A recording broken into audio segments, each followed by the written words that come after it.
नमस्कार साथियों, आज की इस क्लास में हम लोग जो है हिंदी के अंदर जो है वर्णमाला चैप्टर के कुछ मोस्ट इंपॉर्टेंट क्वेश्चंस को इस क्लास के अंतर्गत रिवाइज करने वाले हैं। तो चलिए बिना एक भी मिनट की देरी करते हुए करते हैं क्लास की शुरुआत। सबसे पहला प्रश्न है, भाषा की सबसे छोटी इकाई क्या है? तो देखिए, भाषा की जो सबसे छोटी इकाई है इसका नाम जो है वर्ण या ध्वनि। वर्ण या ध्वनि को जो है भाषा की सबसे छोटी इकाई कहा जाता है। नेक्स्ट हम बात करते हैं इसके बाद दूसरे प्रश्न की।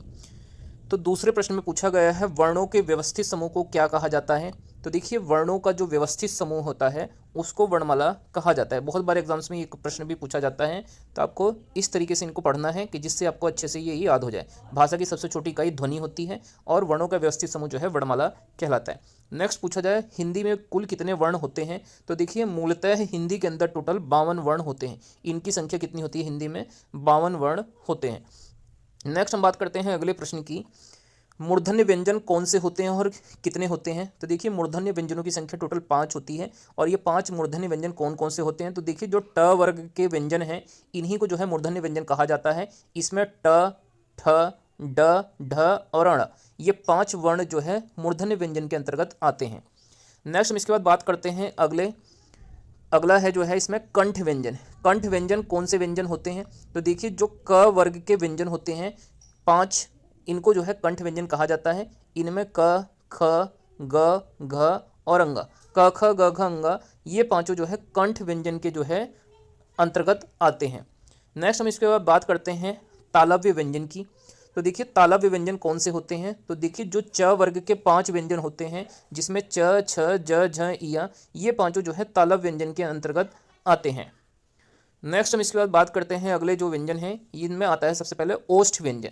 तो जो ओठ की सहायता से बोले जाते हैं उनको ओष्ठ व्यंजन कहा जाता है। इसमें प, फ, ब, भ, म, इनको बोलने में आपको ओठ की सहायता लेनी पड़ती है, तो इसीलिए इनको ओष्ठ व्यंजन कहा जाता है। प, फ, ब, भ, म, तो ये पांचों जो है ओष्ठ व्यंजन कहलाते हैं।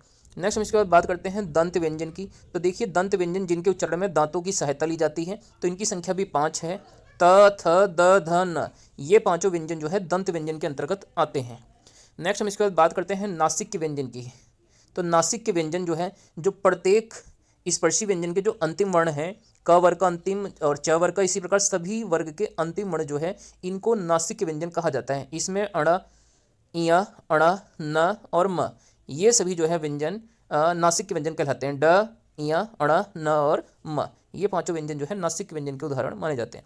नेक्स्ट हम इसके बाद बात करते हैं अंतःस्थ व्यंजन कौन से व्यंजन होते हैं। तो देखिए, अंतःस्थ व्यंजनों की संख्या टोटल जो है 4 है। कौन कौन से हैं 4 अंतःस्थ व्यंजन? य, र, ल और व।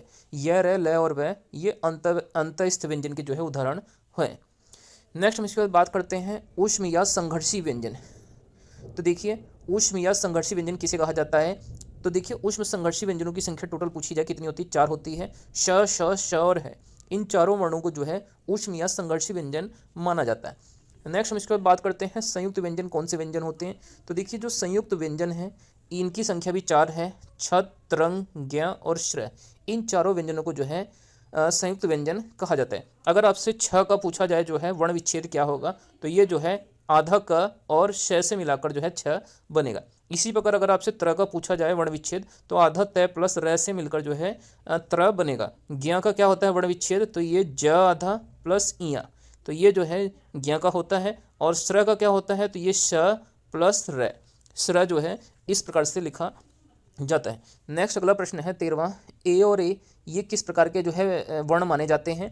तो ए और ए को कंठ तालव्य जो है वर्ण कहा जाता है। ये जो है कंठ तालव्य वर्णों के उदाहरण हैं। नेक्स्ट इसके बाद बात करते हैं अगला, ओ और ओ किस प्रकार के वर्ण के एग्जाम्पल हैं? तो देखिए, ओ और ओ कंठ ओष्ठ जो है वर्णों के उदाहरण कहा जाता है।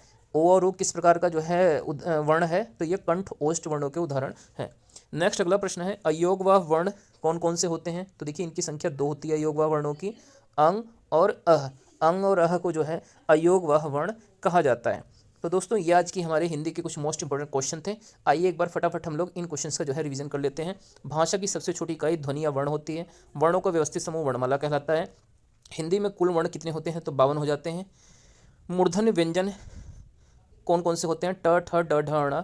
कंठ व्यंजन कौन से होते हैं? क, ख, ग, घ, अंगा हो जाता है। तालव्य व्यंजन कौन कौन से होते हैं? तो तालव्य व्यंजन जो है च, छ, ज, झ, इया होता है। ओष्ठ व्यंजन प, फ, ब, भ, म होते हैं। जबकि दंत व्यंजन कौन से होते हैं? त, थ, द, ध, न, ये दंत व्यंजन के उदाहरण होते हैं। नासिक व्यंजन अण, या, ण, न और म हो जाते हैं। और अंतःस्थ व्यंजन कौन से होते हैं? य, र, ल, व होते हैं। उष्म संघर्षी व्यंजन के उदाहरण श, श, श है। जबकि संयुक्त व्यंजन कौन कौन से होते हैं? छ, त्र, ज्ञ और श्र। ए और ए को कंठ तालव्य व्यंजन कहा जाता है, जबकि ओ और औ को कंठ ओष्ठ व्यंजन माना जाता है। अयोग वर्णों की संख्या 2 होती है, अंग और अ, जिसमें से अंग को अनुस्वार कहा जाता है और अ को विसर्ग कहा जाता है। तो दोस्तों ये आज की हमारी हिंदी की रिवीजन क्लास थी। आप लोगों की क्लास कैसी लगी है कमेंट करके जरूर बताइएगा, और वीडियो को अच्छी लगने पर वीडियो को लाइक करके आप लोग चैनल को जरूर से सब्सक्राइब कर लें।